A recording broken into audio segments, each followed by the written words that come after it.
She had flown this route many times before. Same skies, same long stretch of ocean below, same calm routine inside the cockpit. To the passengers, she was just another commercial pilot doing her job. Calm voice, short announcements. Nothing special.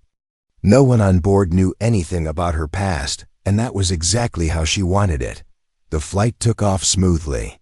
180 passengers settled into their seats, some sleeping, some watching movies, some staring out at the clouds. The weather report looked normal. The aircraft climbed to cruising altitude, and everything felt ordinary. For the first hour, there was nothing to worry about. Then, without warning, a sharp vibration passed through the plane. At first, it felt like light turbulence. But the vibration grew stronger, uneven, wrong. Warning lights flickered on the panel. A soft alarm followed, then another. The co-pilot looked up, eyes narrowing, hands tightening on the controls. One engine was losing power. She stayed quiet. Not frozen, not confused. Just focused. The crew followed standard procedure. Throttle adjusted. Systems checked. The engine stabilized for a moment, then dipped again. The plane shuddered slightly. Passengers began to notice. Conversations stopped. A few heads turned. A child started crying. She spoke calmly to the cabin crew and then to the passengers. Her voice did not shake.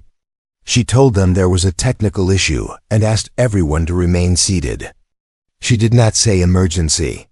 She never used that word unless she had to. Inside her mind, something older had already awakened. The second engine warning appeared. Minutes later, that was when the situation changed. 2 engines failing on a commercial. Aircraft at this altitude was rare, extremely rare. The co-pilot swallowed hard.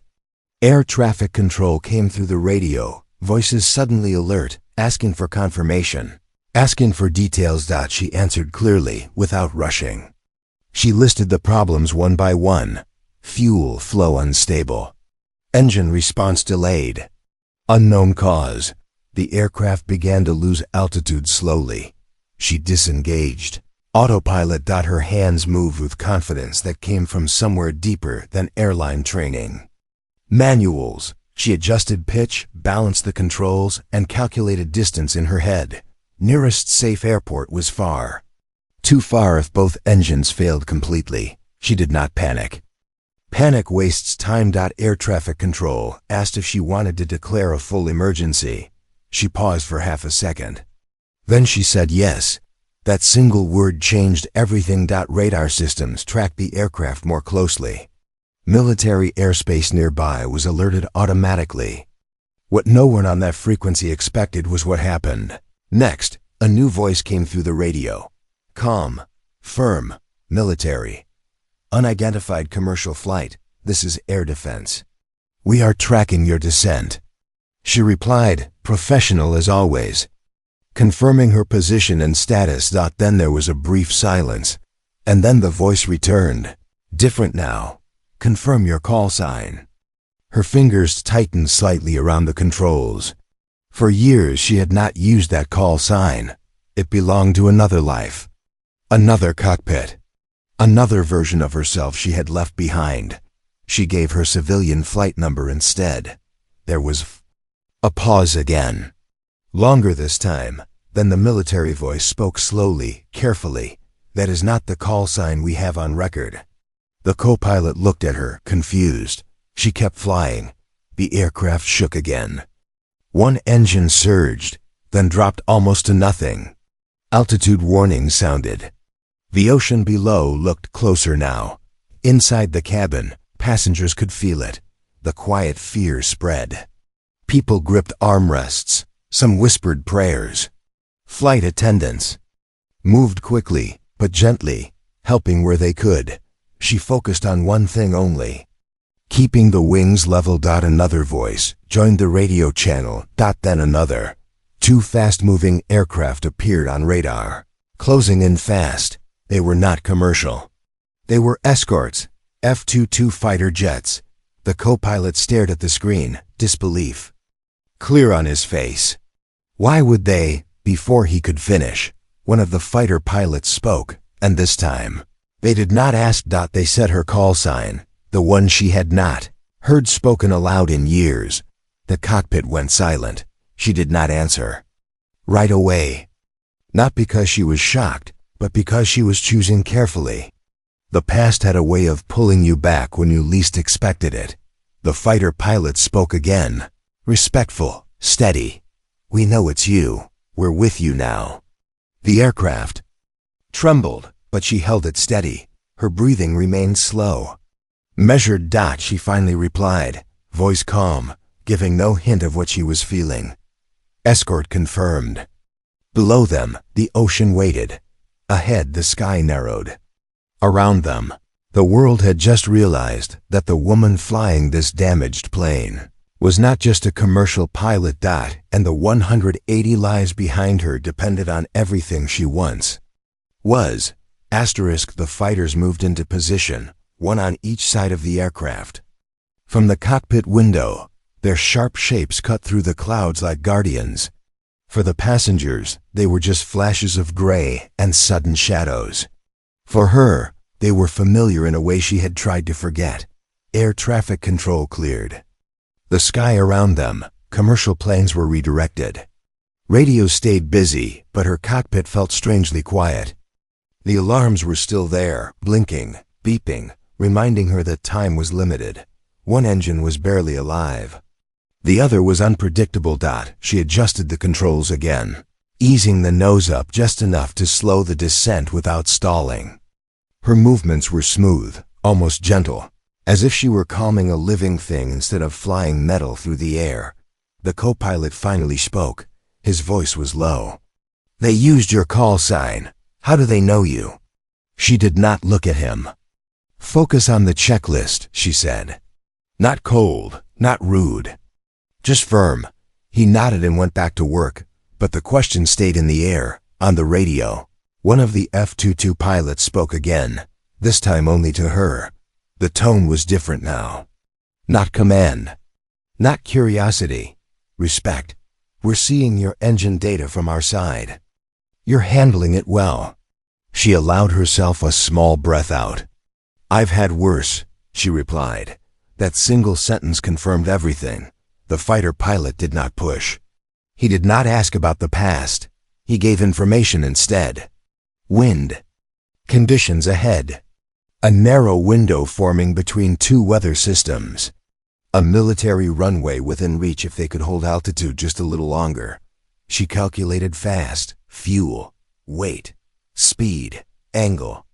We'll try, she said. Inside the cabin, flight attendants moved with calm faces, even though their hands shook. They reassured passengers, checked seatbelts, helped an elderly man breathe slowly, held a child who would not stop crying. No one screamed. Fear was there, but it was quiet fear. A few passengers noticed the fighters clearly now. Phones came. Out, that there was no signal. Just blurry photos and questions no one could answer. Up front, the aircraft jolted again. The weak engine surged hard, then dropped suddenly. The plane dipped. Altitude warning blared. The co-pilot reacted fast, but she was faster. She countered the drop, adjusted thrust, and leveled the wings in one smooth motion. Her heart rate barely changed. Her mind was somewhere else, far from this cabin, far from these seats. She remembered another sky, another aircraft. No passengers, just speed and orders and split-second decisions. She remembered learning to fly on instinct, not just instruments. Learning to feel the air. The fighter pilot's voice came again. You're losing margin. We can guide you manually if needed. She shook her head slightly, even though he could not see it. Not yet. Minutes stretched. Every second felt heavy. The runway was still far. Too far for comfort. Air traffic. Control asked if she wanted to prepare for ditching. She did not answer right away. The ocean below looked calm. Too calm. She knew what calm water could do to an aircraft. She had trained for that once. Long ago. No, she said finally. We're staying airborne. The fighter jets adjusted their position, closer now, almost protective. Their presence was not just visual. Their data fed into shared systems, giving her more information than a civilian pilot should ever have. Someone, somewhere had authorized it. The co-pilot glanced at her again. His fear had changed into something else. Trust, you've done this before, he said quietly. Yes, she replied. But never like this. Another warning light flashed. Fuel imbalance. She corrected it quickly. Her hands never hesitated. On the radio, the fighter pilot spoke again, and this time there was emotion in his voice. Controlled, but real. Command remembers you. They didn't forget. She did not respond. She did not need to. The runway lights appeared in the distance, faint but real. Not bright enough yet. Still a gamble. She lined up the approach, adjusting speed carefully. Too fast and they would overshoot. Too slow and they would fall. The cabin crew prepared the passengers. Brace positions explained. Calm voices repeated. Instructions. People held hands. Some closed their eyes. She focused on the lights. The engine screamed, then steadied. Just enough. The aircraft descended, closer and closer. The fighters peeled slightly away, giving her space, but staying near. At that moment, with 180 lives behind her and the ground rushing up ahead, she was no longer hiding from her past. She was using it, and whatever waited on that runway was about to meet the pilot everyone thought she had stopped being. The first thing she noticed was the silence, not in the cockpit. The alarms were still there, the low hum of systems fighting to stay alive. But inside her, something went quiet. Fear stepped aside. Doubt disappeared. What remained was clarity. Runway lights were still distant. Close enough to see. Far enough to fail. She adjusted her grip, feeling every vibration through the controls. The aircraft was heavy, tired, resisting her. She did not fight it.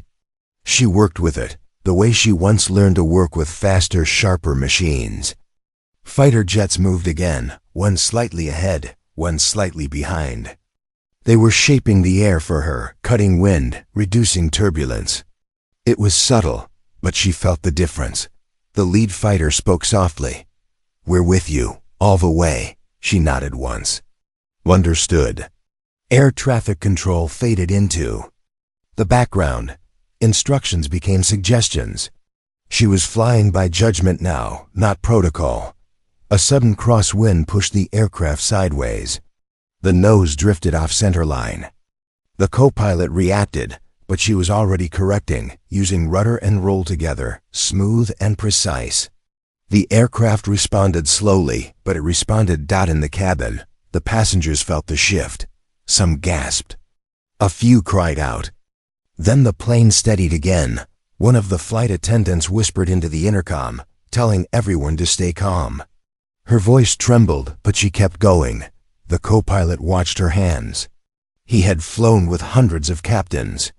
None like this. "You're not flying this like a transport," he said quietly. She did not smile. "Because it isn't behaving like one." The altitude dropped fast now. Too fast. She pulled back slightly, careful not to bleed speed. The engines groaned in protest, but held. She could feel their limits the way a rider feels a tired horse. Then something unexpected happened. One engine surged back to partial power, not full, not stable, but enough to change everything. She adjusted instantly, balancing thrust, preventing yaw. The aircraft shuddered, then smoothed out. The runway grew larger, real. On the radio, someone else joined the channel. "Not air traffic control. Not the fighters. Command, we're monitoring. You're cleared for priority landing." She ignored the formality. "I know." The lead fighter chuckled softly, then stopped himself. The crosswind hit again, harder this time. The aircraft tilted. Warning tones screamed. She countered, muscle memory taking over. For a brief moment, her mind went somewhere else entirely. A different sky. Higher. Faster. No passengers. Only mission. Her call sign echoed in her memory, spoken by instructors, wingmen, commanders. A name earned through precision, not talk back. In the present, the runway rushed toward her. Landing gear, she said. The co-pilot deployed it. A solid thump followed. Green lights. She adjusted glide path. Eyes locked ahead. The aircraft was still unstable. One mistake now would cost everything. The fighters pulled back further, giving her full space. This was hers alone. At 200 feet, another warning flashed. Hydraulic pressure low. She compensated manually. At 100 feet, the wind shifted. Again. She did not curse. She did not hesitate. She corrected. The wheels touched down hard, but straight. The aircraft bounced once. Passengers screamed. She held the nose steady, eased it down, applied brakes carefully, refusing to lock them. Second bounce was smaller. Then the plane stayed on the ground. Reverse thrust engaged weakly. Brakes bit. Speed dropped. The runway lights rushed past, then slowed. Finally, the aircraft rolled to a stop for a moment. No one spoke. Then the cockpit filled with sound. Breathing, alarms silencing one by one. The co-pilot laughed, then covered his face. With his hands in the cabin, silence broke into sobs, prayers, shaking relief. People hugged strangers. Some fell to their knees. She stayed seated, hands still on the controls. On the radio, the fighter pilot spoke one last time. "Welcome back." She closed her eyes briefly. The passengers would remember this as the day they survived. The Air Force would remember it as the day a forgotten call sign proved. It never stopped being earned. And she knew something else. This was not the end of the story. It was only the moment the world remembered who she was. The doors did not open right away.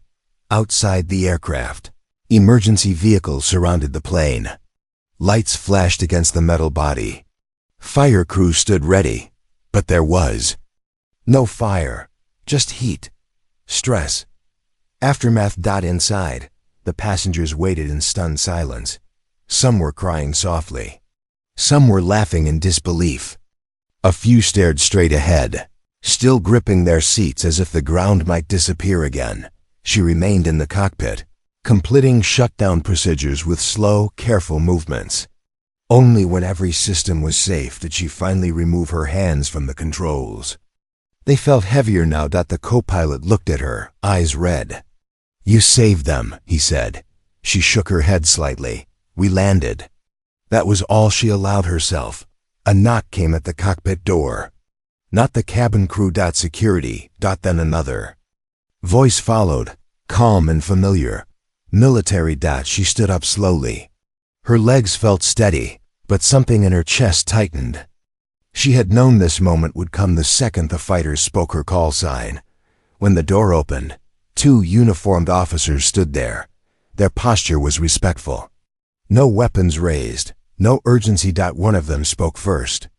"Command would like a word." She nodded. "After the passengers." That answer surprised them, but they stepped aside. She walked into the cabin. The moment the passengers saw her, the reaction spread like a wave. Applause started in the back, uncertain at first. Then stronger. Some stood. Others wiped tears from their faces. A man pressed his forehead to the seat in front of him. A woman reached out and touched her sleeve as she passed. She did not give a speech. She did not raise her hands. She simply said, "Thank you for staying calm." That was enough. When the passengers were safely evacuated, she returned to the aircraft. The military officers were waiting again, joined now by someone older. Higher rank. They did not use her civilian name. They used her call sign. It sounded strange in this quiet, grounded place. "We didn't expect to see you like this," the officer said. "Commercial cockpit, passenger plane." She met his eyes. "Life changes," he nodded, "but skill doesn't." They walked together across the tarmac, away from cameras and noise. The fighter jets were parked nearby now, silent and still. Up close, they looked less like guardians and more like memories. She stopped for a moment, looking at them. "I didn't want them to know," she said quietly. "They already did," the officer replied. "They just didn't know why." Inside, a small operations room, she answered questions. Not accusations, clarifications, times, decisions, technical details. She explained everything with the same calm she had shown in the air dot at the end. The officer closed the file. "You acted beyond civilian expectation," he said. "You crossed lines." She did not argue. "I did what was needed." Another pause. Then he spoke again. "Command wants you back." The words hung in the air. She thought of the passengers, the quiet life she had built, the reason she left the military in the first place, the weight of always being ready to save lives at the edge of failure. "I'm not that person anymore," she said softly. He did not push. "You never stopped being that person. You just chose where to use it." Outside, news crews waited. Questions already forming headlines. She walked past them without stopping. Behind her, the aircraft sat safely on the ground. 180 lives continued because of a past she tried to leave behind. And ahead of her, a choice waited, one she could not ignore anymore. She did not go home that night. Instead, she sat alone in a quiet room at the far end of the base, staring at a cup of untouched coffee. Outside the small window, dawn slowly replaced darkness. The world had moved on, but her mind had not. She replayed the landing again and again, not the fear, the decisions. Every correction, every second she had trusted instinct over procedure. It worked, but she knew how close it had been, how thin the line was between control and disaster.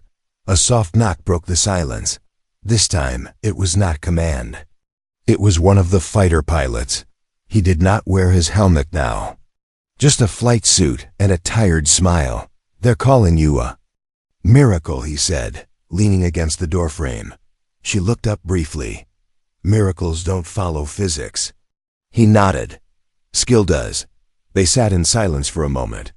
Two pilots from different worlds, connected by the same sky. "You disappeared," he said finally. "One day you were there, the next gone." "I needed quiet," she replied, "and fewer lives on my shoulders." He looked at her carefully. "You still carry them." Later that morning, officials cleared her to leave. No charges, no penalties, just paperwork and polite words. The airline thanked her. The passengers' families sent messages she did not read yet. She returned to her apartment, small and simple.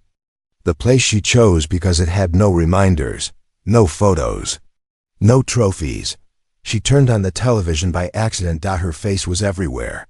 She saved 180 passengers. Former military pilot revealed. F-22 escort confirms hidden past. She turned it off. Her phone buzzed. Messages stacked up. Old numbers. Old voices. People who remembered the call sign before the world did. She ignored them all. That evening, she walked outside, letting the cool air steady her. A child on a bicycle waved at her without knowing who she was. A neighbor smiled and passed by. Normal. Life tried to welcome her back, but normal life had heard the call sign now. A week later, she was asked to attend a private meeting. No cameras, no press. Just a room and a decision. They did not ask her to rejoin. They asked her to teach. "Experience like yours shouldn't be silent," one official said. "It should be passed on." She considered that. Teaching meant staying grounded, no missions, no combat skies. But it also meant shaping hands that would one day hold lives. The way she had, she asked one question. "Do I get to choose who I train?" Yes, that mattered. She accepted. Months later, in a quiet simulator room, she watched young pilots struggle with scenarios she once mastered in real air. She did not raise her voice. She did not boast. She waited. And when they failed, she showed them how to recover. Some of them recognized the call sign eventually. Others did not. she preferred the ones who did not. At night, she still flew commercial routes, still made calm announcements, still stayed quiet. But now, when the sky grew restless, she felt ready again, not as a secret, but as someone who had accepted that the past does not vanish. It waits, and when needed, it rises. Asterisk, the letter arrived without warning. No return address. No official seal on the outside. Just her name, written neatly, waiting on the table when she came home from a late flight. She stood for a moment, looking at it, as if it might speak first. Inside was a single page, not an order, not a request, not an invitation, a joint safety review. Civil aviation and air defense together, closed doors. No media. Her name was listed as a key voice. She folded the letter carefully and set it down. For years, decisions had been made around her. Now they were asking her to sit at the center. The meeting took place in a quiet facility, far from any runway. No windows. Just long tables, screens, and people who listened more than they spoke. She described the moment the engines failed. Not dramatically, precisely. She spoke about hesitation, about how fear creeps in when procedures stop matching reality. She explained why instinct matters when checklists run out. No one interrupted. When she finished, a senior official nodded. That judgment saved 180 lives, she corrected him. Preparation did. After the meeting, something shifted. New training modules were approved. New communication paths between civilian flights and military airspace were discussed. Small changes, but meaningful ones. She had not meant to change policy. She had simply told the truth. On her next commercial flight, she noticed something different. The crew listened more closely. The co-pilot asked better questions. They did not know her full story, but they felt the weight of experience in her calm. Midway through the flight, mild turbulence shook the cabin. Nothing serious. Passengers barely noticed. She did. Her eyes moved to the instruments out of habit. Everything was stable. Fine. Still, she stayed alert. After landing, a young pilot approached her near the gate.